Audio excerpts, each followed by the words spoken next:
Capítulo 13. Estudio de la dinámica social. Desindividuación, deshumanización y maldad por inacción. El relato histórico del ser humano es un montón de conjuras, rebeliones, asesinatos, matanzas, revoluciones y destierros, justamente los efectos peores que pueden producir la avaricia, la parcialidad, la hipocresía, la perfidia, la crueldad, la ira, la locura, el odio, la envidia, la concupiscencia, la malicia y la ambición. No puedo por menos de deducir que el conjunto de vuestros semejantes es la raza de odiosos bichillos más perniciosa que la naturaleza haya nunca permitido que se arrastre por la superficie de la tierra. Jonathan Swift. Puede que la condena total que hace Jonathan Swift de nuestra especie humana sea un poco exagerada, pero tengamos presente que escribió esta crítica más de 2 siglos antes de los genocidios del mundo moderno, antes del Holocausto.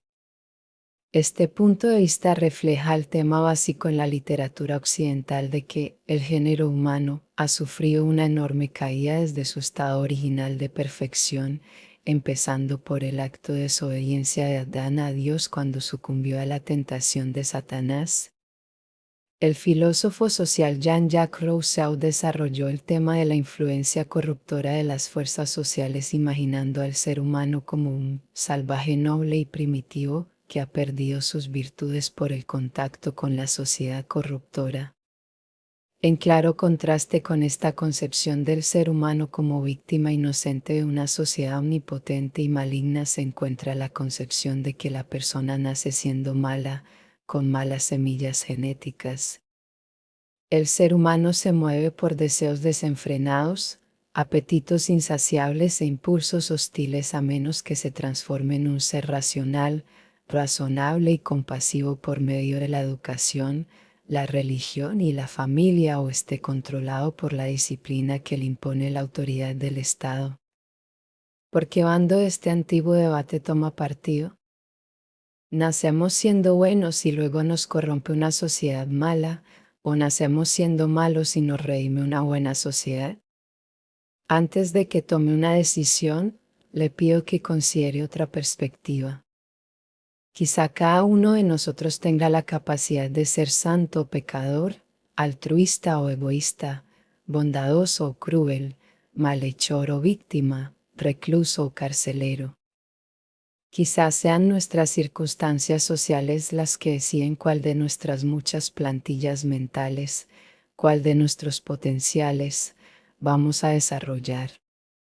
Los científicos han descubierto que las células madre embrionarias son capaces de convertirse en prácticamente cualquier clase de célula o de tejido y que se pueden convertir células normales de la piel en células madre embrionarias. Resulta tentador ampliar estos conceptos biológicos y lo que se sabe hoy acerca de la plasticidad del desarrollo del cerebro humano para incluir la plasticidad de la naturaleza humana. Lo que somos es tanto el resultado de los extensos sistemas que gobiernan nuestra vida, riqueza y pobreza, geografía y clima, época histórica, predominio cultural, político y religioso, como de las situaciones concretas en las que nos hallamos a diario. A su vez, estas fuerzas interaccionan con nuestra biología y nuestra personalidad. Antes he argumentado que el potencial para la perversión es inherente a la complejidad de la mente humana. Juntos, el impulso hacia el mal y el impulso hacia el bien componen la dualidad más básica de la naturaleza humana. Esta concepción ofrece un retrato más rico y complejo del orgullo y los enigmas de los actos humanos. Hemos examinado el poder de la conformidad con el grupo y de la obediencia a la autoridad y su capacidad para dominar y subvertir la iniciativa individual. A continuación examinaremos los conocimientos que nos ha brindado la investigación en los ámbitos de la desindividuación, la deshumanización y la maldad por inacción, es decir, la pasividad del observador o circunstante. Esta información completará las bases para que podamos apreciar plenamente hasta qué punto es posible hacer que, en ocasiones, gente común, buenas personas, quizás incluso usted, cometan contra otras personas unos actos malvados, incluso atrocidades, que violan cualquier sentido de la decencia o la moralidad. Desindividuación, anonimato y destructividad. En su novela El Señor de las Moscas, William Golding se pregunta cómo puede un simple cambio en el aspecto externo de una persona provocar unos cambios espectaculares en su conducta manifiesta. Unos buenos niños ingleses de un coro se transforman en pequeñas bestias asesinas simplemente pintándose la cara. Cuando la comida se acaba en su isla desértica, un grupo de niños, liderado por Jack Merrido, trata de matar a un cerdo, pero no puede hacerlo porque su moral cristiana le impide matar. Entonces Jack decide pintarse la cara y, mientras lo hace, se produce una aterradora metamorfosis cuando ve su reflejo en el agua. Miró con asombro, no a su propia cara, sino a la de un temible extraño. Derramó el agua y de un salto se puso en pie riendo con excitación. Junto a la laguna, su espigado cuerpo sostenía una máscara que atrajo hacia sí las miradas de los otros y les atemorizó.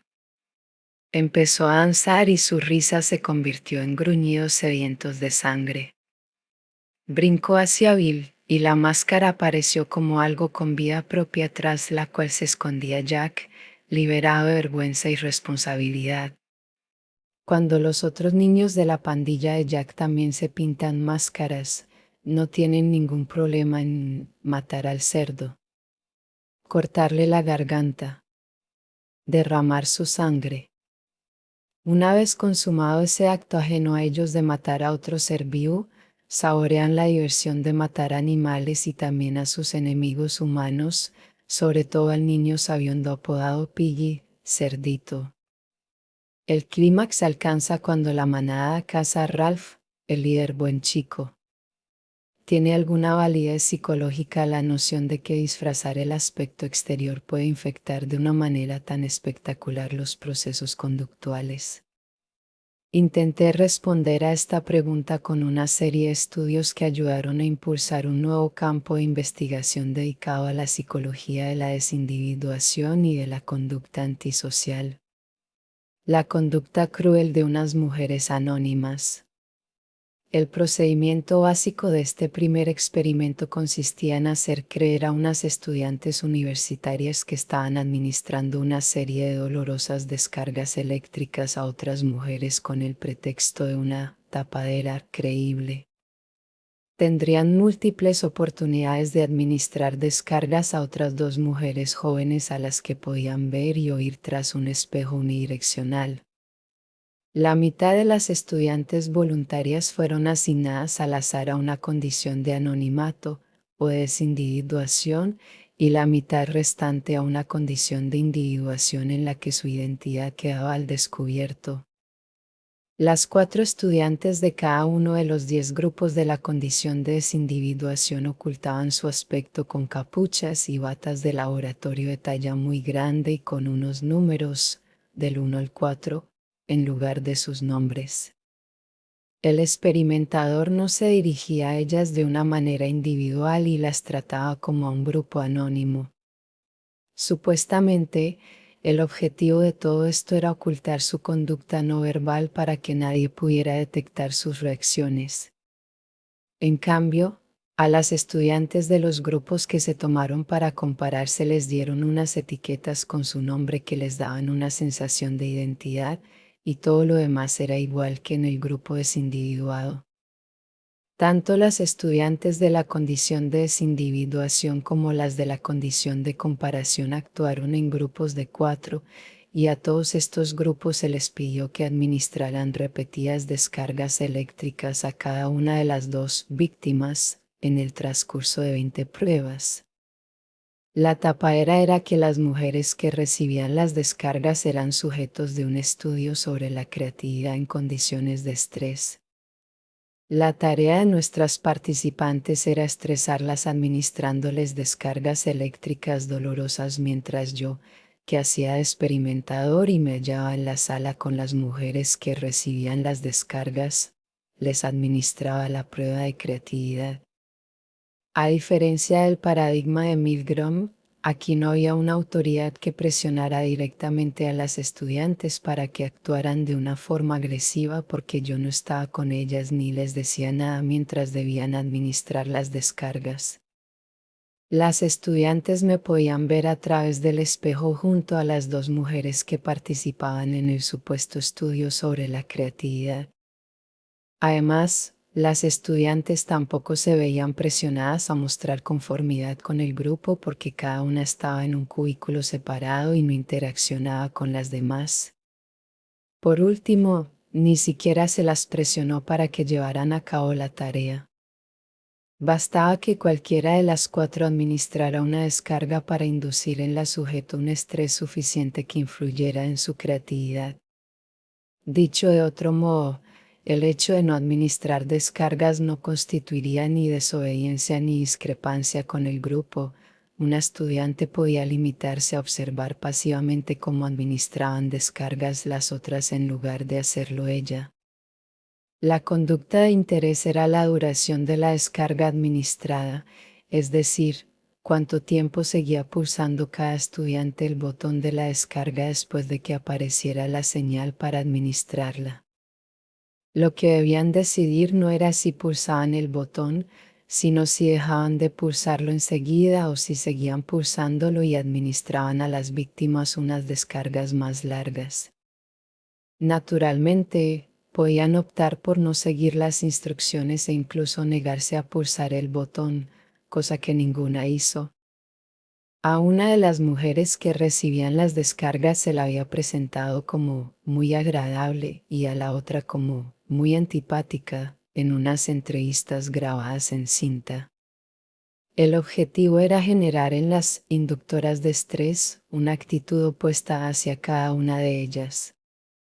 En realidad, las dos eran cómplices de la investigación y habían sido instruidas para que, cuando se encendiera una luz de descarga, actuaran como si sintieran mucho dolor de una manera convincente para las estudiantes situadas al otro lado del espejo.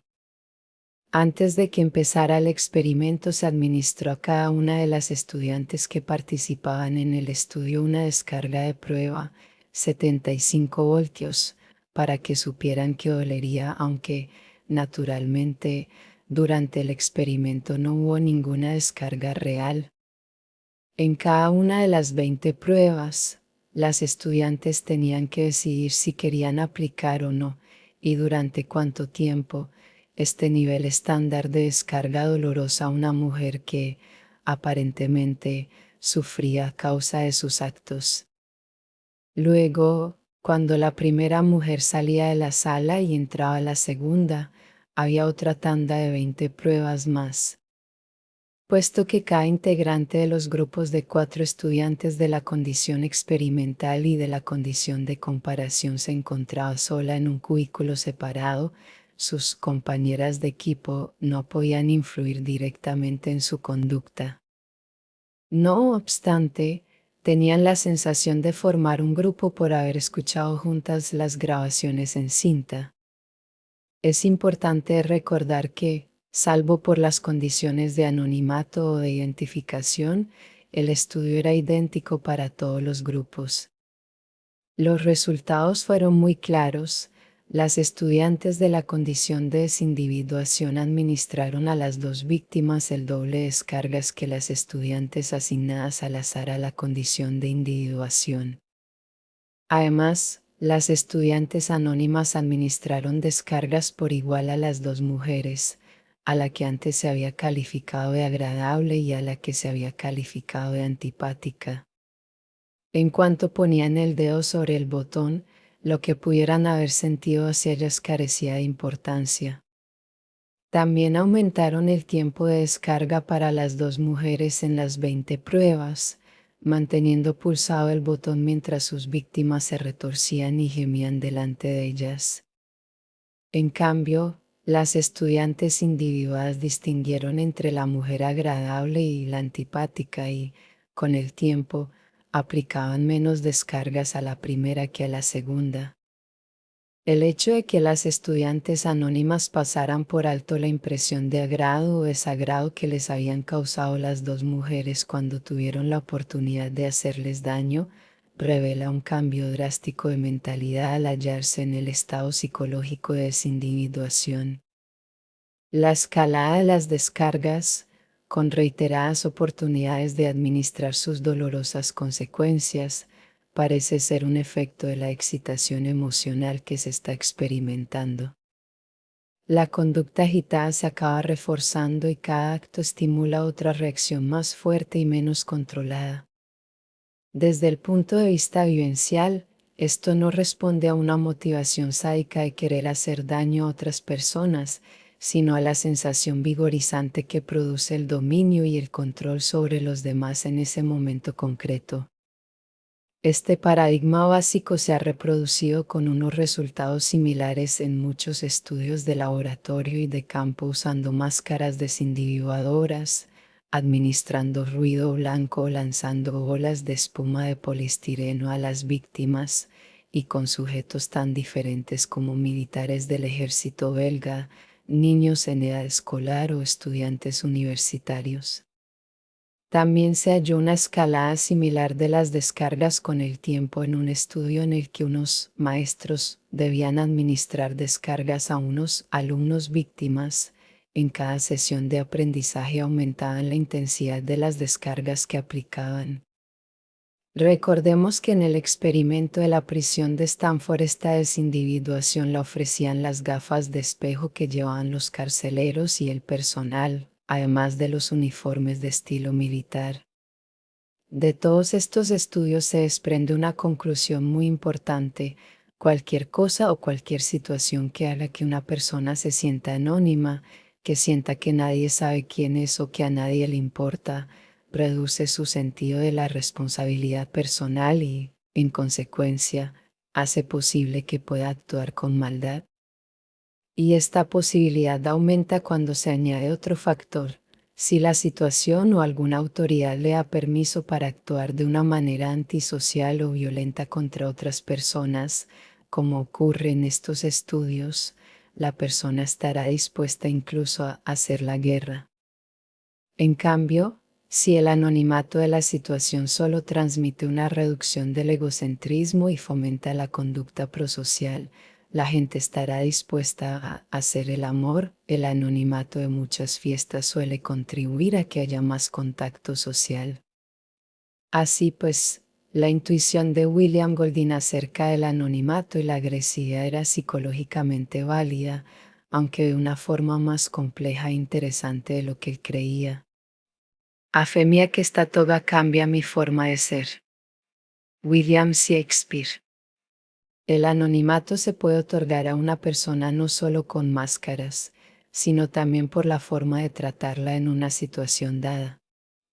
Cuando los demás no nos tratan como la persona que somos, sino como un otro indiferenciado que es procesado por el sistema, o si nuestra existencia se ignora, nos sentimos anónimos. La sensación de carecer de identidad también puede desembocar en una conducta antisocial. Un investigador trataba a unos estudiantes que participaban en una investigación, o bien de una manera considerada, o bien como conejillos de indias. ¿Adivina quiénes le hurtaron algo cuando no estaba mirando? Más adelante, estos estudiantes se encontraron solos en el despacho del profesor investigador, con la oportunidad de hurtarle unas monedas y unos bolígrafos de un cuenco lleno de ellos. Los que se encontraban en la condición de anonimato lo hicieron muchas veces más que los estudiantes que habían sido tratados con consideración. La amabilidad puede ser bastante más que una recompensa en sí misma. Sabiduría cultural: cómo hacer que un guerrero mate en la guerra pero no en casa. Dejemos el laboratorio y los juegos infantiles para volver otra vez al mundo real, donde el anonimato y la violencia pueden ser cuestión de vida o muerte. Concretando más, Examinemos las diferencias entre las sociedades que entran en guerra sin hacer que los jóvenes guerreros cambien su aspecto y las que incluyen alguna transformación ritual del aspecto pintando la cara y el cuerpo de los guerreros o dotándolos de máscaras, como en El Señor de las Moscas. Este cambio en el aspecto externo provoca una diferencia significativa en el trato que se da a los enemigos. Un antropólogo cultural, R.J. Watson, se planteó esta pregunta tras haber leído mi anterior trabajo sobre la desindividuación. La fuente de sus datos eran los Human Relations Area Files, donde se archiva información sobre culturas de todo el mundo en forma de informes de antropólogos, misioneros, psicólogos y otros. Watson comparó sociedades cuyos guerreros cambian de aspecto antes de ir a luchar con sociedades en las que los guerreros no cambian de aspecto en función de si matan, torturan o mutilan a sus enemigos, una variable dependiente de lo más significativa. Los resultados constituyen una espectacular confirmación de la predicción de que el anonimato fomenta la conducta agresiva cuando también existe una autorización para actuar de una manera que normalmente está prohibida. La guerra proporciona el permiso institucional para matar o malherir a los adversarios. Este investigador halló que, de las 23 sociedades para las que encontró datos, había 15 en las que los guerreros cambiaban su aspecto. Y eran las sociedades más destructivas, el 80% de ellas, 12 de un total de 15, trataba brutalmente a sus enemigos. En cambio, esta conducta no se daba en 7 de las 8 sociedades cuyos guerreros no modificaban su aspecto antes de entrar en batalla. Otra forma de contemplar estos datos es que el 90% de enemigos asesinados, torturados o mutilados lo habían sido a manos de guerreros que antes se habían desindividuado modificando su aspecto. La sabiduría cultural dicta que un ingrediente esencial para transformar a hombres jóvenes que en general no son agresivos en guerreros que puedan matar cuando se les ordene es cambiar su aspecto externo. En la mayoría de las guerras, unos viejos persuaden a unos jóvenes para que hieran y maten a otros jóvenes como ellos. A esos jóvenes les es más fácil hacerlo si antes modifican su aspecto, si antes cambian su fachada externa habitual poniéndose uniformes militares o máscaras, o pintándose la cara. El anonimato que esto ofrece hace que la compasión que puedan sentir por los demás se desvanezca. Cuando la guerra se gana, la cultura dicta que los guerreros vuelvan al lugar que ocupaban en tiempos de paz. Esta transformación inversa es fácil de lograr haciendo que los guerreros se quiten los uniformes, se saquen las máscaras, se limpien la pintura y vuelvan a ser los seres pacíficos que eran antes. En cierto sentido, es como si tomaran parte en un macabro ritual social, reproduciendo, sin saberlo, el paradigma del experimento de Halloween de Fraser. Pacíficos cuando son identificables, asesinos cuando gozan de anonimato, pacíficos de nuevo cuando vuelven a ser identificables. Ciertos entornos comunican una sensación de anonimato pasajero a quienes viven o actúan en ellos sin modificar su aspecto físico. Para demostrar el impacto del anonimato del lugar para facilitar el vandalismo urbano, mi equipo de investigación llevó a cabo un sencillo estudio de campo. Como decía en el capítulo 1, abandonamos un automóvil en una calle cercana al campus de la Universidad de Nueva York en la zona residencial del Bronx, y otro cerca del campus de la Universidad de Stanford en Palo Alto con el objetivo de fotografiar y grabar en video los actos de vandalismo que se cometieran contra aquellos automóviles que parecían estar claramente abandonados, sin matrícula y con el capó alzado. En el anonimato del entorno del Bronx, varias docenas de personas que pasaron por allí, ya fuera andando o en coche, se detuvieron para destrozar el coche y acabaron con él en menos de 48 horas. La mayoría eran personas adultas en general bien vestidas que despojaron al coche de cualquier elemento valioso o simplemente lo destrozaron, todo ello a plena luz del día. En cambio, durante toda una semana, nadie cometió ningún acto de vandalismo con el automóvil abandonado en Palo Alto. Esta demostración fue la única prueba empírica citada en apoyo de la teoría de las ventanas rotas relacionada con la delincuencia urbana.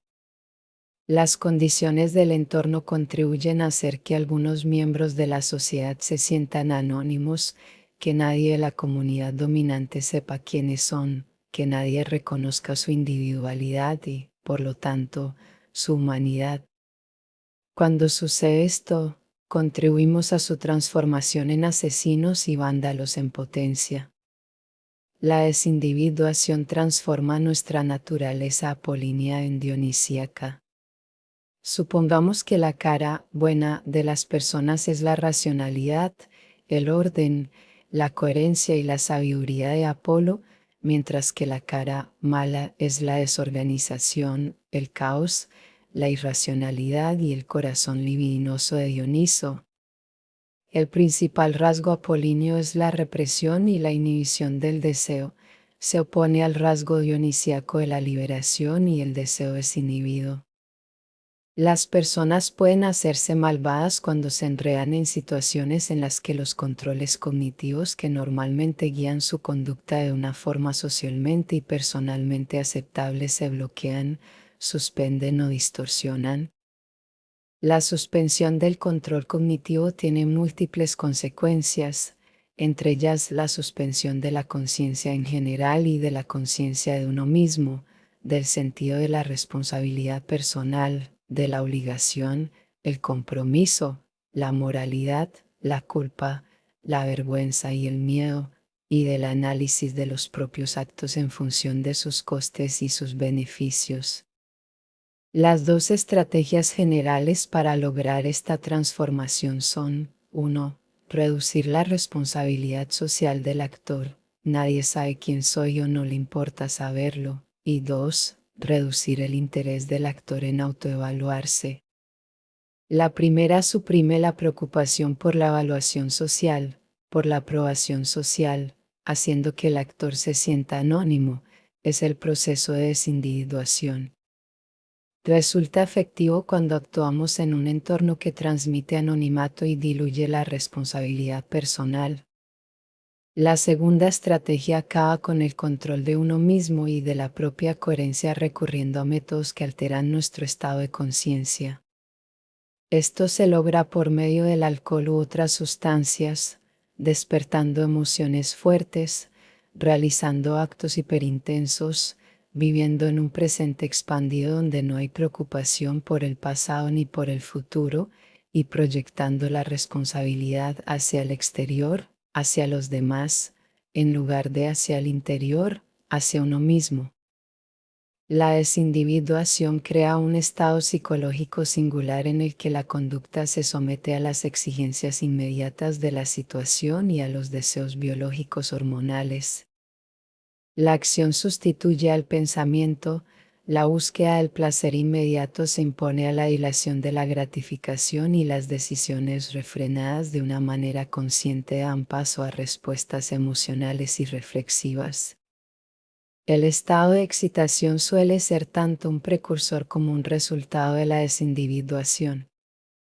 Sus efectos se amplifican en situaciones nuevas o no estructuradas en las que se anulan los hábitos de respuesta y los rasgos habituales del carácter. La vulnerabilidad de la persona a los modelos sociales y a las indicaciones situacionales se intensifica. En consecuencia, es tan fácil hacer el amor como hacer la guerra. Todo ello depende de lo que la situación exija o suscite. En última instancia, no hay sentido del bien ni del mal, no hay sensación de culpabilidad por actos ilegales ni infiernos por actos inmorales. Cuando los controles internos se suspenden, la conducta se halla por completo bajo el control externo de la situación, lo exterior se impone a lo interior. Lo que es posible y está disponible se impone a lo correcto y a lo justo. Y entonces, la brújula moral de las personas y de los grupos pierde el norte. La transición de la mentalidad apolínea a la mentalidad dionisíaca puede ser rápida e inesperada, haciendo que buenas personas cometan maldades porque se han instalado en un presente expandido sin preocuparse por las consecuencias futuras de sus actos. Las limitaciones habituales de la crueldad y de los impulsos libidinosos se diluyen en los excesos de la desindividuación.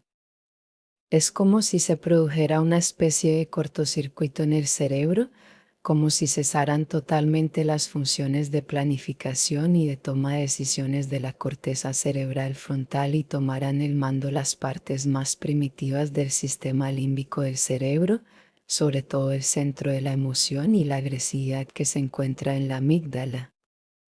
El efecto del martes de carnaval, la desindividuación colectiva como éxtasis.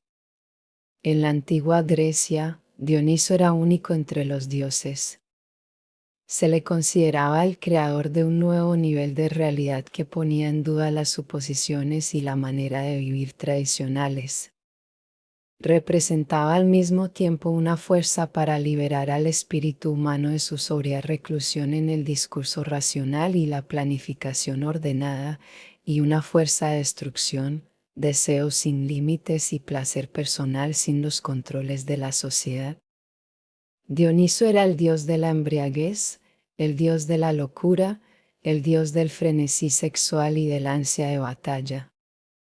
Los dominios de Dioniso incluían todos los estados del ser que suponen la pérdida de la propia conciencia y de la racionalidad, la suspensión del tiempo lineal y el abandono del yo a los impulsos de la naturaleza humana que derriban los códigos de conducta y la responsabilidad.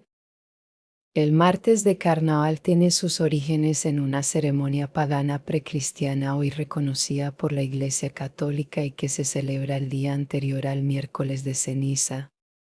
Este día marca el inicio de la Cuaresma cristiana, un periodo de ayunos y vigilias que finaliza el Sábado Santo, 46 días después. Las celebraciones del martes de carnaval empiezan en la Epifanía, cuando los tres reyes magos llegan de Oriente para adorar al niño Jesús. En la práctica, el martes de carnaval celebra los excesos del placer libidinoso, del vivir el momento, del mujeres, vino y canciones. Las obligaciones y los problemas se olvidan mientras la gente se abandona a su naturaleza sensual en un jolgorio colectivo. Es una festividad bacanal en la que la conducta se libera de sus límites habituales y de las reglas que dicta la razón. Sin embargo, en el nivel preconsciente siempre se tiene presente que esta celebración es pasajera, que pronto será reemplazada por una represión aún mayor de los placeres y los vicios personales durante la Cuaresma. El efecto del martes de carnaval supone saltarse temporalmente los límites cognitivos y morales tradicionales de la conducta personal cuando se forma parte de un grupo de juerguistas empeñados en pasárselo bien en el presente, sin preocuparse de responsabilidades o consecuencias. En el fondo, se trata de una desindividuación colectiva, deshumanización y desconexión moral.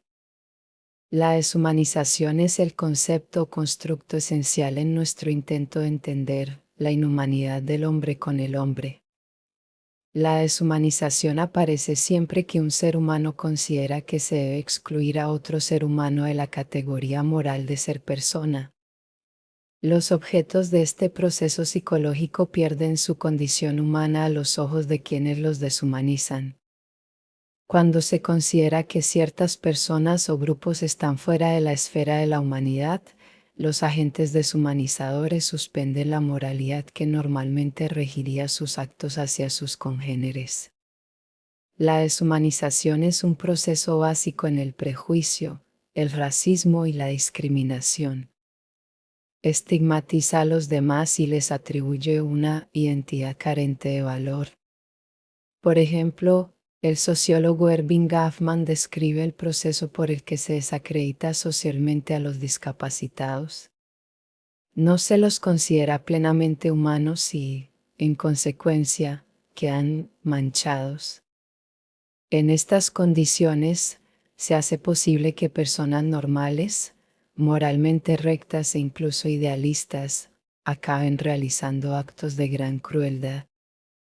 El hecho de no responder a las cualidades humanas de otras personas facilita la realización de actos inhumanos. La regla de oro, no hacer a los demás lo que no queremos que nos hagan, se rompe. Es más fácil ser cruel con objetos deshumanizados, desoír sus peticiones y súplicas, usarlos para nuestros propios fines, incluso destruirlos si nos irritan. Un general japonés decía que a sus soldados les había sido fácil asesinar brutalmente a civiles chinos durante la invasión de China anterior a la Segunda Guerra Mundial, porque los veíamos como cosas, no como personas como nosotros. Es evidente que esto es lo que ocurrió en la llamada violación de Nankín de 1937. Recordemos la descripción, en el capítulo 1, que hacía de los Tutsis la mujer que orquestó las violaciones de muchas mujeres de esta etnia, no eran más que insectos, cucarachas. De modo similar, el genocidio nazi de los judíos empezó mediante la creación, por medio de películas y carteles de propaganda, de una imagen a escala nacional de aquellos seres humanos que los presentaba como formas inferiores de vida animal, como alimañas, como ratas voraces. Los muchos linchamientos de personas de color protagonizados por turbas de blancos en ciudades de todos los Estados Unidos tampoco se consideraban crímenes contra la humanidad porque se estigmatizaba a las víctimas diciendo que eran simples negros. Detrás de la matanza en My Lai de centenares de civiles vietnamitas inocentes a manos de soldados estadounidenses estaban las etiquetas deshumanizadoras de amarillos o macacos que la infantería estadounidense aplicaba a todas aquellas personas asiáticas de aspecto diferente. Los macacos de ayer se han convertido hoy en los hajis o turbantes de la guerra de Irak, las etiquetas con que los nuevos soldados estadounidenses rebajan a estos soldados y ciudadanos de aspecto diferente.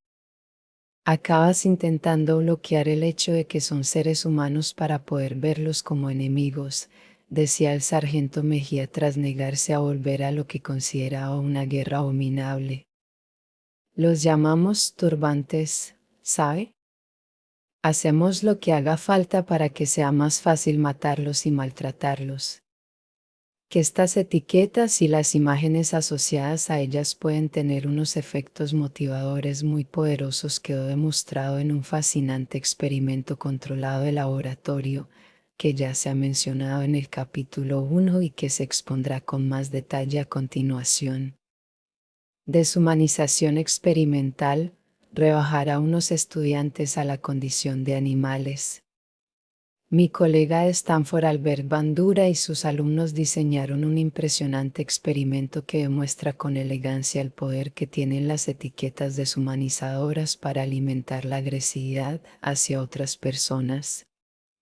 72 voluntarios varones de primer y segundo año se distribuyeron en unos equipos de supervisión de 3 miembros cada uno cuya tarea consistía en castigar las decisiones erróneas de otros estudiantes que, supuestamente, formaban un grupo encargado de tomar decisiones. Como ya habrá supuesto, los verdaderos sujetos del estudio eran los estudiantes que hacían de supervisores. En cada una de las 25 pruebas utilizadas, los supervisores oían al equipo encargado de tomar decisiones. Se les había informado de que estaban en la sala de al lado, mientras, supuestamente, decidían de forma colectiva. A los supervisores se les daba una información para que evaluaran la adecuación de la decisión de cada prueba. Siempre que el grupo tomara una mala decisión, el equipo de supervisores debía castigarlo administrando a sus miembros una descarga eléctrica. En cada prueba podían elegir la intensidad de la descarga que iban a recibir todos los miembros del grupo, desde el nivel 1, que suponía una descarga leve, hasta el nivel 10, que era el máximo.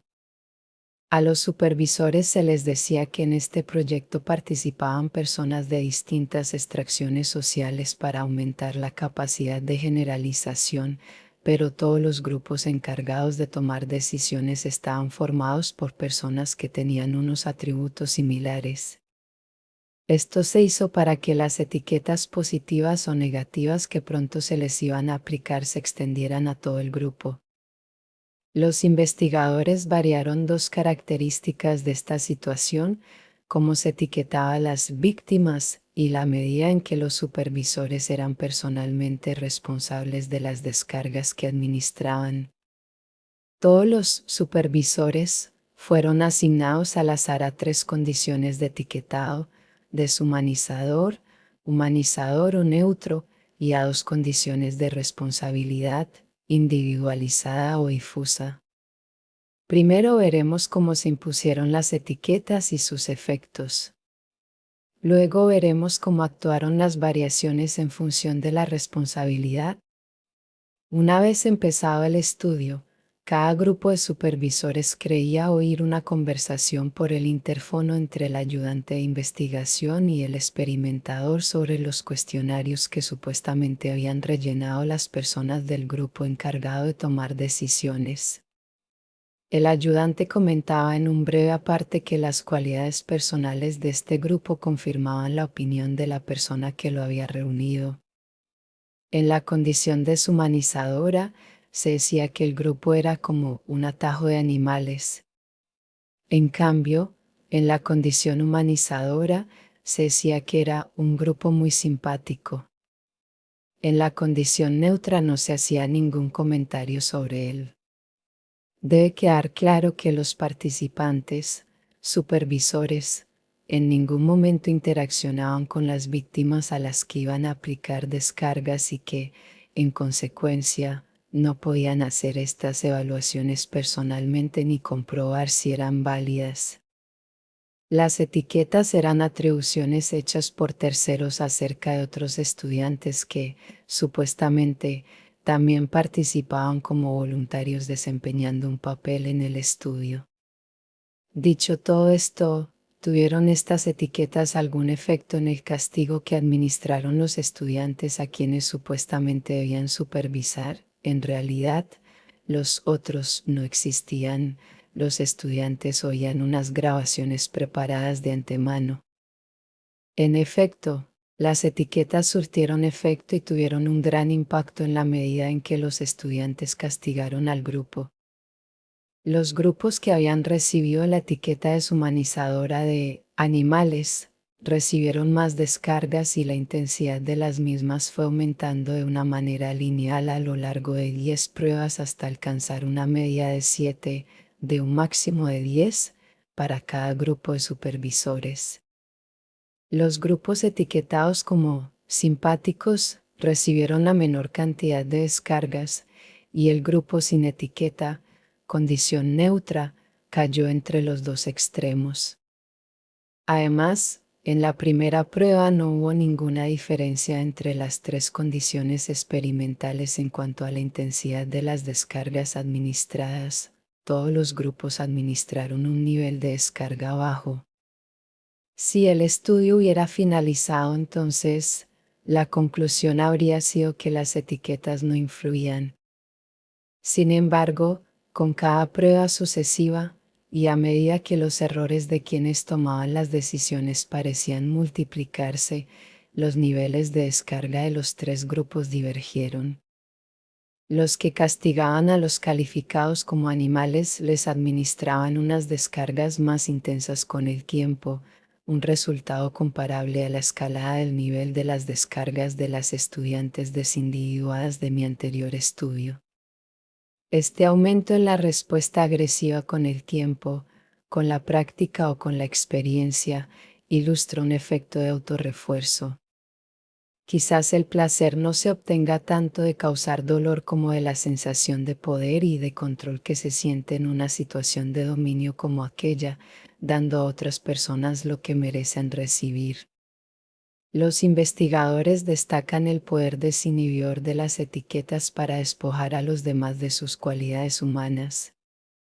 En la vertiente positiva de este estudio, el mismo etiquetado arbitrario hizo que los otros fueran tratados con más respeto si alguien con autoridad les había etiquetado de una manera positiva.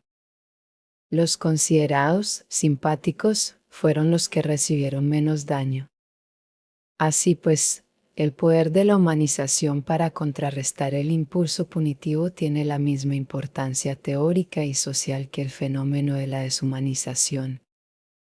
Aquí hallamos un mensaje importante sobre el poder de las palabras, las etiquetas, la retórica y los estereotipos. Se puede usar para bien o para mal. Por último, ¿qué influencia tuvieron las variaciones de la responsabilidad en la intensidad de las descargas administradas? Se administraron unas descargas mucho más intensas cuando los participantes creían que la descarga la administraba el equipo en su conjunto que cuando creían que el nivel de las descargas era una decisión personal. Como hemos visto antes, la difusión de la responsabilidad, sea cual sea la forma que adopte, reduce la inhibición relacionada con hacer daño a los demás.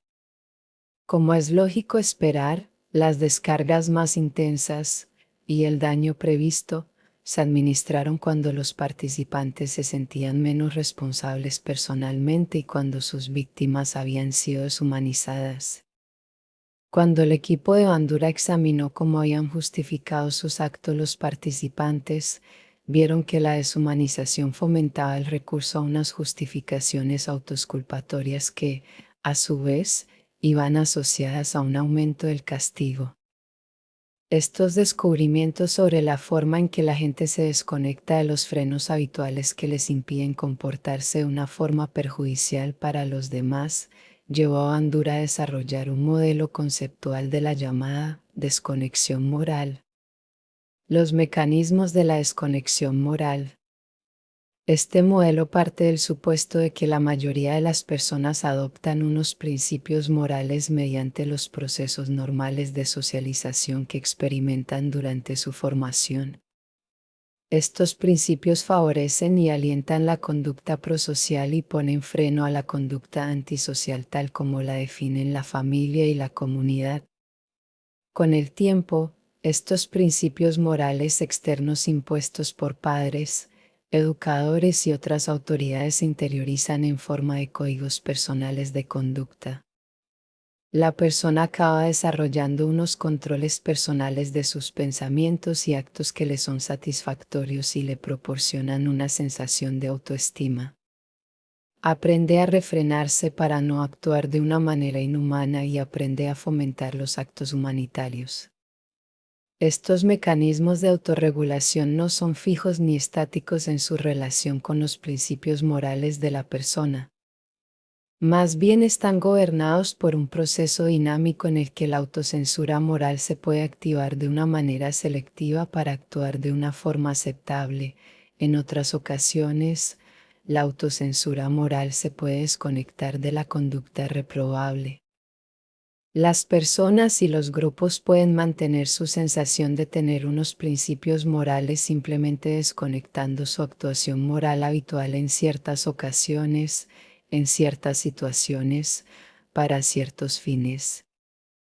Es como si pusieran su moralidad en punto muerto y se deslizaran sin preocuparse por si atropellan a algún peatón hasta que vuelven a poner una marcha y regresan a una posición moral más elevada. El modelo de Bandura va más allá para dilucidar los mecanismos psicológicos concretos que generan las personas para convertir sus actos dañinos en algo aceptable moralmente cuando desconectan selectivamente los frenos que regulan su conducta. Puesto que este es un proceso humano tan fundamental, Bandura sostiene que no solo contribuye a explicar la violencia política, militar y terrorista, sino también las situaciones cotidianas en las que la gente decente lleva a cabo de una manera rutinaria actividades que favorecen sus intereses pero tienen unos efectos humanos perjudiciales. Cuando activamos uno o más de los siguientes 4 mecanismos cognitivos, cualquiera de nosotros puede desconectarse moralmente de cualquier conducta destructiva o malvada. En primer lugar, podemos redefinir nuestra conducta dañina como honorable. Una forma de hacerlo es crear una justificación moral para nuestros actos adoptando unos imperativos morales que santifiquen la violencia. Otra forma es crear comparaciones favorables que contrasten la rectitud de nuestra conducta con la conducta malvada de nuestros enemigos. Nosotros solo los torturamos, ellos nos decapitan. Otro método es emplear eufemismos para dar una imagen aséptica de la realidad de nuestros actos crueles. La expresión daños colaterales significa que unos civiles han sido bombardeados y reducidos a cenizas, y fuego amigo significa que un soldado ha sido abatido por la estupidez o la mala intención de un camarada. En segundo lugar, podemos minimizar la sensación de que existe un vínculo directo entre nuestros actos y sus resultados perjudiciales, difuminando o desplazando la responsabilidad personal. Si no nos percibimos como autores o colaboradores en crímenes contra la humanidad, nos ahorramos tener que condenarnos. En tercer lugar, podemos modificar la manera de contemplar el verdadero daño que hemos causado con nuestros actos. Podemos pasar por alto, distorsionar, minimizar o negarnos a creer cualquier consecuencia negativa de nuestra conducta. Por último, podemos reconstruir la imagen que tenemos de las víctimas y considerarlas merecedoras de su castigo, culpándolas de las consecuencias que puedan sufrir y, naturalmente, deshumanizándolas, considerando que están por debajo del nivel moral que reservamos a nuestros congéneres verdaderamente humanos. Entender la deshumanización no equivale a excusarla. Es importante insistir de nuevo en que estos análisis psicológicos en modo alguno pretenden excusar o quitar responsabilidad a quienes actúan de una manera inmoral o ilícita. Explicitar los mecanismos mentales que usamos para desconectar nuestros principios morales de nuestra conducta nos sitúa en una posición mejor para invertir el proceso, reafirmando la necesidad fundamental de un compromiso moral para fomentar entre las personas una humanidad basada en la empatía. Crear enemigos del Estado deshumanizados. Entre los principios operativos que debemos añadir a nuestro arsenal de armas para hacer que hombres y mujeres normalmente buenos cometan actos malvados están los desarrollados por los estados para instigar a sus propios ciudadanos. Vemos algunos de estos principios al examinar cómo preparan los estados a sus jóvenes para que participen en guerras sin cuartel y al resto de ciudadanos para que apoyen guerras de agresión. Una forma especializada de condicionamiento cognitivo mediante la propaganda ayuda a lograr esta difícil transformación. Mediante la propaganda, los medios de comunicación nacional, en complicidad con los gobiernos, crean unas imágenes del enemigo para inculcar en la mente de los soldados y de los ciudadanos el odio a quienes encajan en la nueva categoría de nuestro enemigo. Este condicionamiento mental es el arma más poderosa de un soldado.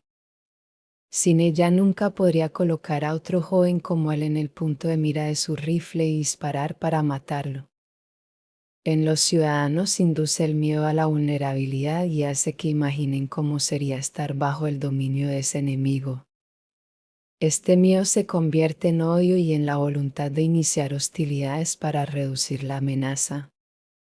Su poder llega a hacer que enviemos de buen grado a nuestros hijos a combatir contra ese enemigo amenazador para que acaben muertos o mutilados. En Faces of the Enemy, Samkin nos muestra cómo se crean arquetipos del enemigo mediante una propaganda visual que emplean la mayoría de los países contra aquellos a los que califican de enemigos, unos otros o ellos peligrosos. Estas imágenes visuales crean una paranoia social centrada en un enemigo que acabará con las mujeres, los niños, los hogares y el Dios de ese país, destruyendo sus valores y sus creencias fundamentales. Esta clase de propaganda se ha puesto en práctica a escala mundial. A pesar de las diferencias nacionales en muchas dimensiones, sigue siendo posible clasificar toda esta propaganda en un conjunto selecto empleado por el Homo hostilis. Cuando se crea un nuevo enemigo malvado en la mente de los buenos miembros de una tribu recta y honrada, ese enemigo es agresivo, anónimo, violador, bárbaro, impío, rapaz, criminal, torturador, asesino, una abstracción o un animal deshumanizado. En unas imágenes espeluznantes se muestra al propio país devorado por animales que provocan un temor universal: serpientes, lagartos, arañas, insectos, ratas, gorilas gigantescos o pulpos. Un último aspecto sobre las consecuencias de adoptar una concepción deshumanizada de otras personas se refiere a las cosas inconcebibles que estamos dispuestos a hacerles si se declaran oficialmente diferentes o menospreciables. Más de 65.000 ciudadanos estadounidenses fueron esterilizados contra su voluntad en una época entre 1920 y 1940, en la que los defensores de la eugenesia recurrían a justificaciones científicas para purificar la raza humana librándola de todas las personas con rasgos no deseados.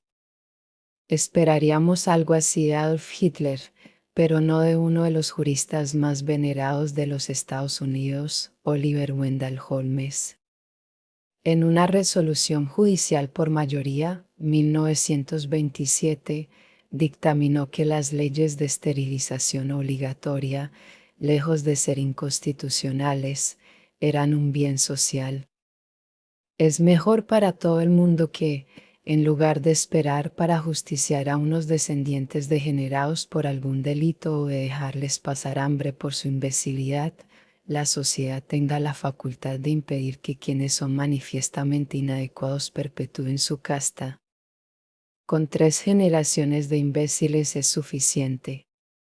Ruego que recuerde la investigación citada en el capítulo 2 en la que unos estudiantes de la Universidad de Hawái estaban dispuestos a apoyar la solución final para eliminar a los discapacitados e inadaptados, incluso a sus familiares si era necesario. Tanto los Estados Unidos como el Reino Unido arrastran una larga historia de guerras contra los débiles. Han contado con defensores de la eugenesia muy influyentes y de gran elocuencia que han apoyado y justificado con supuestas bases científicas planes para librar a su país de los discapacitados e inadaptados y, al mismo tiempo, mejorar la condición privilegiada de los más aptos. Maldad por inacción, circunstantes pasivos. Debemos saber que aceptar pasivamente un sistema injusto es cooperar con ese sistema y, de ese modo, tener parte en su maldad. Martin Luther King. Nuestra forma habitual de contemplar el mal se centra en los actos violentos y destructivos de la gente malvada, pero la pasividad también puede ser una forma de maldad si hace falta ayuda, disconformidad, desobediencia o tirar de la manta. Hay un colaborador fundamental y menos reconocido de la maldad que va más allá de los protagonistas del acto malvado, es el coro silencioso que mira pero no ve, que oye pero no escucha. Su presencia silenciosa en la escena del mal hace que la línea borrosa entre el bien y el mal sea aún más difusa. A continuación nos preguntamos, ¿por qué la gente no ayuda? ¿Por qué la gente no actúa cuando su ayuda es necesaria? ¿Su pasividad refleja una personalidad insensible, indiferente, o es que también aquí entra en juego una dinámica social identificable? El caso de Kitty Genovese. En un gran centro urbano como Nueva York, Londres, Tokio, México, estamos rodeados literalmente por decenas de miles de personas. Pasamos a su lado en las calles, nos sentamos a su lado en restaurantes, cines, autobuses y trenes, hacemos cola con ellas, pero estamos desconectados de ellas, como si realmente no existieran. Para una joven del barrio de Queens, En Nueva York, esas personas no existieron cuando más las necesitaba. Durante más de media hora, 38 ciudadanos respetables y decentes de Queens, Nueva York, observaron cómo un asesino perseguía y apuñalaba en 3 ocasiones a una mujer en Kew Gardens. En 2 ocasiones, el sonido de sus voces y el resplandor repentino de las luces de los dormitorios lo interrumpieron y lo ahuyentaron. Cada vez que regresaba, la buscaba y la volvía a apuñalar. Ni una persona llamó a la policía durante el asalto. Un testigo lo acabó haciendo cuando la mujer ya estaba muerta. The New York Times, 13 de marzo de 1964. Un reanálisis reciente de los detalles de este caso pone en duda el número de personas que realmente vieron cómo se desarrollaban los acontecimientos y si realmente se dieron cuenta de lo que ocurría, porque muchas eran personas mayores que se habían despertado de repente en plena madrugada. No obstante, parece indudable que muchos vecinos de este barrio cuidado, normalmente tranquilo y casi residencial, oyeron los gritos escalofriantes de Kitty y no le prestaron ayuda. Kitty murió sola en una escalera, donde ya no pudo escapar de su enloquecido asesino. Además, solo unos meses más tarde, hubo otro ejemplo aún más vívido y escalofriante de lo pasivos que pueden llegar a ser los circunstantes. Una secretaria de 18 años de edad había sido golpeada, casi estrangulada, desnudada y violada en su oficina. Cuando al final pudo zafarse de su asaltante, desnuda y llena de sangre, bajó corriendo por las escaleras del edificio hasta el portal gritando: «¡Socorro! ¡Socorro! ¡Me ha violado!». Una multitud de unas 40 personas se agolpó en la concurrida calle mirando cómo el violador la arrastraba otra vez hacia la oficina para seguir abusando de ella. Nadie acudió en su ayuda. Solo la llegada casual de unos policías que pasaban por allí impidió que la maltratara más y que incluso la matara. The New York Times, 6 de mayo de 1964. Estudio de la intervención de los circunstantes. Los psicólogos sociales respondieron iniciando una serie de estudios innovadores sobre la intervención de los circunstantes. Contrarrestaron el habitual aluvión de análisis disposicionales centrados en la insensibilidad de los circunstantes neoyorquinos, intentando entender qué hay en la situación que paralice a la gente normal y corriente, impidiendo que actúe de una manera prosocial. Puesto que, en aquella época, Bill Blatany y John Darley enseñaban en 2 de las universidades de Nueva York, Columbia y NYU, respectivamente, se hallaban cerca del centro de la acción. Realizaron sus estudios de campo en una variedad de lugares de la ciudad, como estaciones de metro y esquinas, y también llevaron a cabo estudios de laboratorio. Su investigación desembocó en una conclusión contraria a lo que dictaba la intuición: cuantas más personas presencien una emergencia, menos probable será que alguna de ellas intervenga para ayudar. Formar parte de un grupo que observa pasivamente significa que cada persona presupone que hay otras que podrán o querrán ayudar, por lo que existe menos presión para entrar en acción que cuando una persona está sola o se encuentra acompañada únicamente de otro observador. La mera presencia de otras personas diluye la sensación de responsabilidad personal de cualquier persona dada para que intervenga. Los test de personalidad de los participantes no revelaron la existencia de una relación significativa entre ninguna característica concreta de la personalidad y la velocidad o la probabilidad de intervenir ante unas emergencias escenificadas.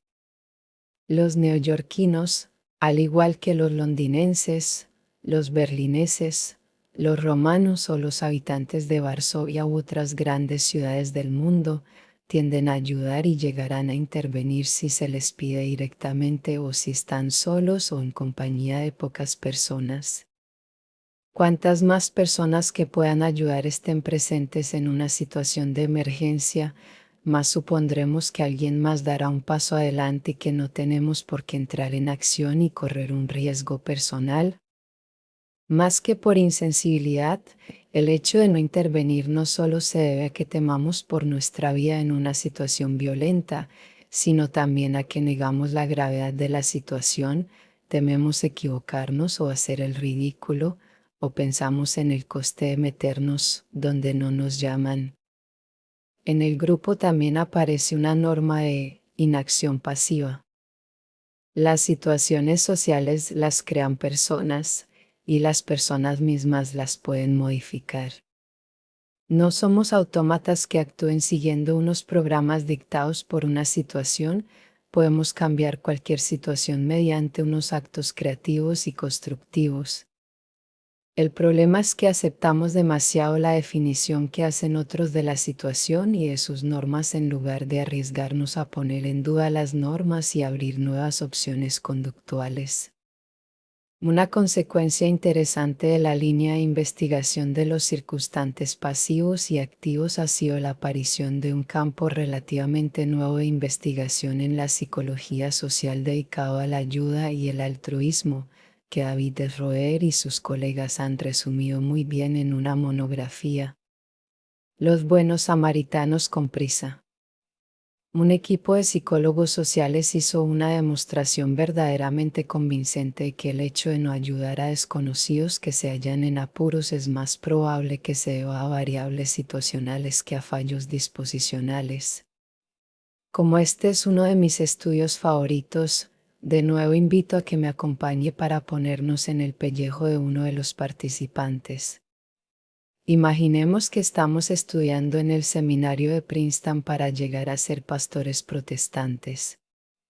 Vamos de camino a dar un sermón sobre el buen samaritano que será grabado en video para un experimento de psicología sobre la eficacia de la comunicación. Conocemos bien el pasaje del capítulo 10 del Evangelio de Lucas. Nos habla de la única persona que se detuvo a ayudar a otra que sufría junto al camino que va de Jerusalén a Jericó. El Evangelio nos dice que recibirá su justa recompensa en el cielo por haber sido el buen samaritano en la tierra, una lección bíblica para que todos tengamos presentes las virtudes del altruismo.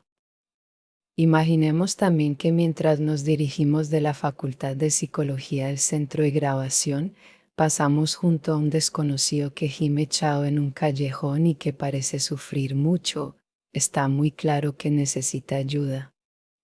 Pues bien, podemos imaginar alguna condición o circunstancia que haga que no nos detengamos para actuar como el buen samaritano, y más aún si estamos repasando mentalmente la parábola del buen samaritano en aquel preciso momento. Rebobinemos un poco para volver al laboratorio de psicología. Allí se nos ha dicho que llegaremos con retraso a la sesión de grabación y que debemos darnos prisa.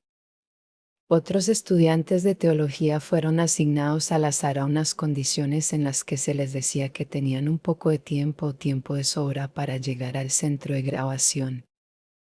Pero, ¿acaso puede tener alguna influencia la presión de llegar a tiempo, nosotros o los demás, siendo como somos unas personas buenas y virtuosas que meditan sobre la virtud de prestar ayuda a un desconocido que sufre, como hizo aquel buen samaritano? Me jugaría algo que le gustaría creer que no influiría, que en aquella situación se detendría y prestaría ayuda fueran cuales fueran las circunstancias. Y que los otros seminaristas harían lo mismo, acudir en ayuda de aquella persona. Pues quien haya pensando eso se ha equivocado. La conclusión, desde el punto de vista de la persona necesitada de ayuda, es esta: más vale que no nos hallemos necesitados de ayuda ajena cuando la gente anda con prisa. Prácticamente todos los seminaristas con prisa, un 90%, dejaron pasar la clara oportunidad de actuar como el buen samaritano porque llegaban tarde a dar un sermón sobre él. El dilema al que se enfrentaban era ayudar a la ciencia o ayudar a una víctima. La ciencia acababa ganando y la víctima se quedaba allí, sufriendo. Como habrá adivinado, la víctima era un cómplice que fingía. Cuanto más tiempo creía tener un seminarista, más probable era que se detuviera y ayudara. Así pues, la variable situacional de la presión del tiempo explicaba las principales variaciones en cuanto a quién ayudaba y quién era un circunstante pasivo. No hubo necesidad de recurrir a explicaciones disposicionales diciendo que los estudiantes de teología eran insensibles, cínicos o indiferentes, como se suponía que habían sido los neoyorquinos que no habían ayudado en el caso de la pobre Kitty Genovese. Cuando este estudio se replicó, se obtuvieron los mismos resultados, pero cuando los seminaristas iban de camino a una tarea menos importante, la inmensa mayoría de ellos se detuvo a ayudar. La lección de este estudio es que, al intentar entender casos en los que la gente no presta ayuda a quien la necesita, no debemos preguntarnos quién ayuda o deja de ayudar, sino cuáles son las características sociales y psicológicas de la situación. La maldad por inacción institucionalizada. En las situaciones en las que se cometen maldades suele haber autores, víctimas y supervivientes. Pero también suele haber observadores de lo que acontece o que saben lo que acontece y que no intervienen para ayudar o para oponerse a esa maldad. Con su pasividad, permiten que la maldad persista. Son los polis buenos que no se oponen a la brutalidad de los compañeros que apalean a alguien en la calle o en la comisaría. Son los píos cardenales y obispos que encubren los pecados de sus sacerdotes porque les preocupa más la imagen de la Iglesia Católica. Saben lo que sucede, pero no hacen nada para oponerse a esas maldades y dejan que los curas pederastas sigan pecando durante años y años, con el coste final para la Iglesia de miles de millones de euros en indemnizaciones y de muchos fieles desencantados. También los buenos trabajadores de Enron, WorldCom, Arthur Andersen y muchísimas otras grandes empresas plagadas de corrupción de los Estados Unidos y de otros países del mundo miraban para otro lado cuando se amañaban las cuentas. Además, y como hemos visto antes, en el experimento de la prisión de Stanford los buenos carceleros nunca acudieron en ayuda de los reclusos parando los pies a los carceleros crueles y, de este modo, aprobaron implícitamente la escalada continua de sus maltratos. Y yo, que veía aquellas maldades, limité mi intervención a impedir que los carceleros recurrieran a la violencia física, pero dejé que la violencia psicológica se apoderara de nuestra prisión. Me dejé atrapar por los roles contradictorios de director de la investigación y director de la prisión. Las exigencias de cada papel me acabaron superando y acabé por no ver el sufrimiento que tenía ante mis ojos. También yo fui culpable de maldad por inacción. En el nivel de los estados, cuando la pasividad se impone a la necesidad de pasar a la acción, se había libre a las matanzas y los genocidios, como ocurrió en Bosnia y en Ruanda y como está ocurriendo últimamente en Darfur. Al igual que las personas, los países tampoco suelen querer verse involucrados, también niegan la gravedad de las amenazas y la necesidad acuciante de pasar a la acción. También están dispuestos a creerse más la propaganda de los gobernantes que las súplicas de las víctimas. Y quienes toman las decisiones suelen recibir presiones de quienes tienen negocios allí para no actuar. Uno de los casos más lamentables del mal de la pasividad institucional se produjo en 1939, cuando el gobierno de los Estados Unidos y su humanitario presidente, Franklin D. Roosevelt, se negaron a permitir que un barco repleto de refugiados judíos pudiera atracar en un puerto de la costa estadounidense. El SS St. Louis había navegado desde Hamburgo, Alemania, hasta Cuba con 937 refugiados judíos que huían del Holocausto. El gobierno cubano se desdijo de su promesa de acogerlos. Durante 12 días aquellos refugiados y el capitán del barco intentaron desesperadamente obtener autorización del gobierno estadounidense para atracar en algún muelle de Miami, cuyo puerto tenían a la vista. Al no obtener autorización para entrar en este ni en ningún otro puerto, el barco dio la vuelta para cruzar de nuevo el Atlántico. Algunos refugiados fueron acogidos en el Reino Unido y en otros países, pero muchos acabaron muriendo en campos de concentración nazis. Imaginemos haber estado tan cerca de la libertad para luego morir como esclavos. A lo largo de la historia, la pasividad de quienes podían haber actuado, la indiferencia de quienes deberían haber tenido más conciencia, el silencio de la voz de la justicia cuando más importancia tenía, eso es lo que ha hecho posible que el mal triunfara. Haile Selassie. Porque son importantes las situaciones y los sistemas. Para la psicología salta a la vista que la personalidad y las situaciones interaccionan para generar la conducta. Las personas siempre actúan en el seno de diversos contextos conductuales. Las personas son producto de sus distintos entornos y, al mismo tiempo, producen los entornos en los que actúan. Los seres humanos no son simples objetos pasivos al albur de las contingencias del entorno. Normalmente, la gente selecciona los entornos en los que va a entrar y los que va a evitar, y puede cambiar un entorno mediante su presencia y sus actos, influir en otros que se hallen en esa esfera social y transformar los entornos de innumerables maneras. La mayoría de las veces somos agentes activos capaces de influir en los acontecimientos de nuestra vida, capaces de forjar nuestro destino. Por otro lado, la conducta humana y las sociedades humanas están sometidas a la fuerte influencia de mecanismos biológicos fundamentales, además de estar influidas por los valores y las prácticas culturales. El individuo es la unidad del ámbito de actuación de prácticamente todas las grandes instituciones occidentales, como la medicina, la educación, el derecho, la religión y la psiquiatría.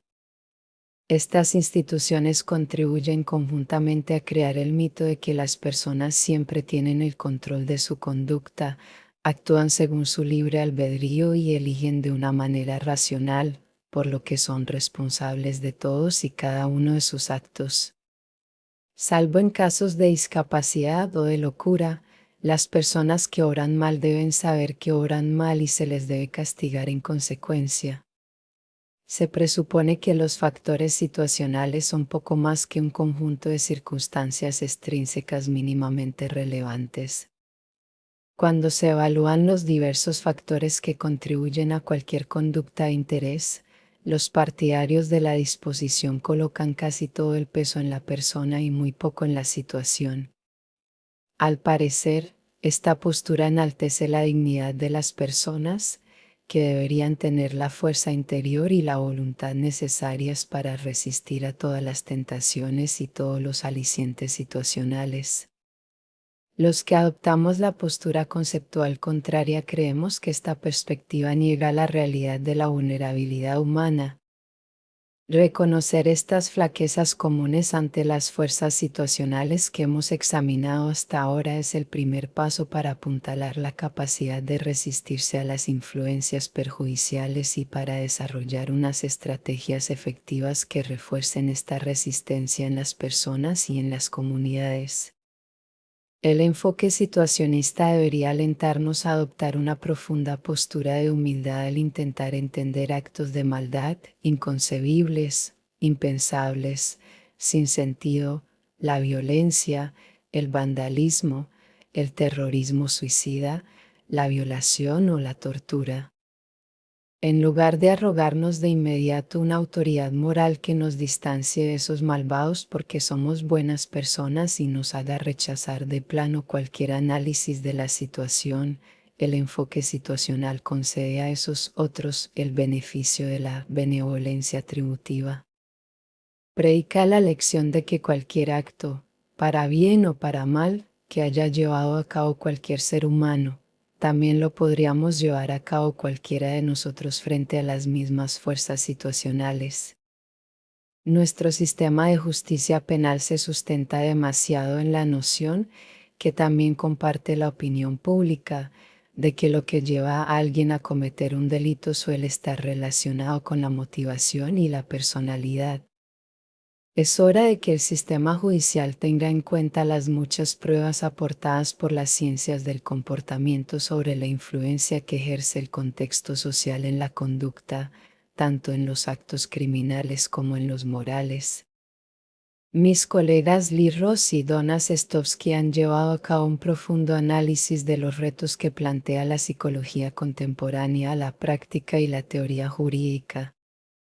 Su conclusión es que el sistema jurídico debería adoptar el modelo de la ciencia y la práctica médica basándose en la investigación actual de lo que va mal y de lo que va bien en el funcionamiento de la mente y del cuerpo humano. El sistema de justicia penal no debería seguir guiándose por ilusiones sobre la coherencia de la conducta en distintas situaciones, por nociones erróneas sobre el mayor impacto en la conducta de la disposición que de la situación, por la incapacidad de considerar detenidamente la lógica de las interacciones persona-situación, o ni siquiera por el concepto reconfortante, pero en gran medida ilusorio, del libre albedrío, del mismo modo que no debería guiarse por nociones, en otros tiempos, comunes, como la brujería o la posesión diabólica. Evaluar el poder situacional. En un nivel subjetivo, podemos decir que tenemos que estar muy metidos en una situación para apreciar su impacto transformador en nosotros y en otras personas que estén tan metidas en ella como nosotros. Observarla desde el exterior no sirve. Abstraer conocimientos de la situación, aunque sean muy detallados, no capta el tono afectivo del lugar, sus características no verbales, sus normas emergentes o la participación del ego y su excitación por participar. Es la diferencia entre ser un espectador de un concurso de televisión y ser el concursante que está bajo los focos. Es una razón de que el aprendizaje vivencial pueda tener unos efectos tan potentes, como en las demostraciones hechas en clase por la señorita Elliot y por Ron Jones que vimos antes. Recordemos que cuando se pidió a 40 psiquiatras que predijeran el resultado del procedimiento experimental de Milgram, infravaloraron totalmente el poderoso impacto de la autoridad. Dijeron que solo el 1% llegaría a administrar la descarga máxima de 450 voltios. Ya hemos visto lo mucho que se equivocaron. No apreciaron plenamente el impacto de aquel entorno psicológico y social para hacer que unas personas normales actuaran de una forma que sería impensable en unas circunstancias normales. ¿Hasta qué punto es importante el poder situacional? Una reciente recopilación de 100 años de estudios en el campo de la psicología social ha reunido los resultados de más de 25.000 estudios realizados con cerca de 8 millones de personas. Esta ambiciosa recopilación ha hecho uso de la técnica estadística del metaanálisis, un resumen cuantitativo de los resultados de una variedad de estudios que revela el tamaño y la coherencia de los resultados empíricos. Después de 322 metaanálisis separados, el resultado global ha sido que este gran conjunto de estudios en el campo de la psicología social ha generado unos datos que confirman de una manera sólida y fiable el poder de las situaciones sociales.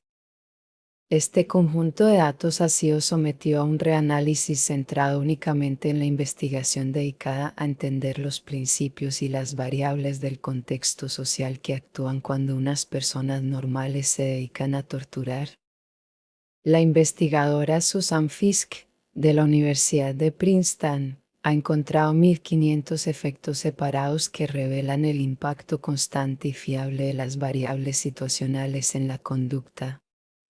Fiske llega a la siguiente conclusión: los datos aportados por la psicología social destacan el poder del contexto social, en otras palabras, el poder de la situación interpersonal.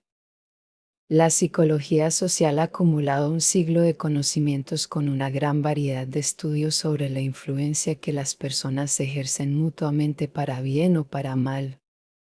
Manzanas, cestos y algunas cosas más. Ha llegado el momento de recoger todo nuestro equipo analítico y seguir nuestro viaje hasta las lejanas tierras de Irak para intentar entender un fenómeno extraordinario de nuestro tiempo: los maltratos a iraquíes detenidos en la prisión de Abu Ghraib documentados en formato digital.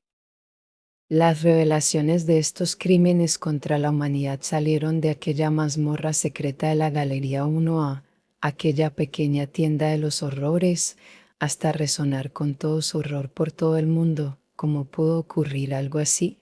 ¿Quiénes eran responsables? Porque se habían hecho fotos en las que aparecían los torturadores en el acto de cometer sus delitos. Estas y otras preguntas más llenaron los medios de comunicación durante meses. El presidente de los Estados Unidos juró llegar hasta el fondo de este asunto. Muchísimos políticos y expertos proclamaron con solemnidad que todo aquello era obra de unas pocas manzanas podridas.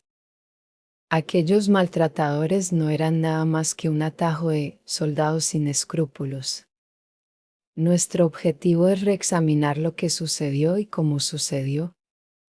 Ahora ya estamos bien preparados para contrastar el análisis disposicional habitual que califica a los autores de esas maldades de manzanas podridas en un cesto por lo demás supuestamente bueno, con nuestra búsqueda de factores situacionales, con el examen de la naturaleza de aquel cesto podrido.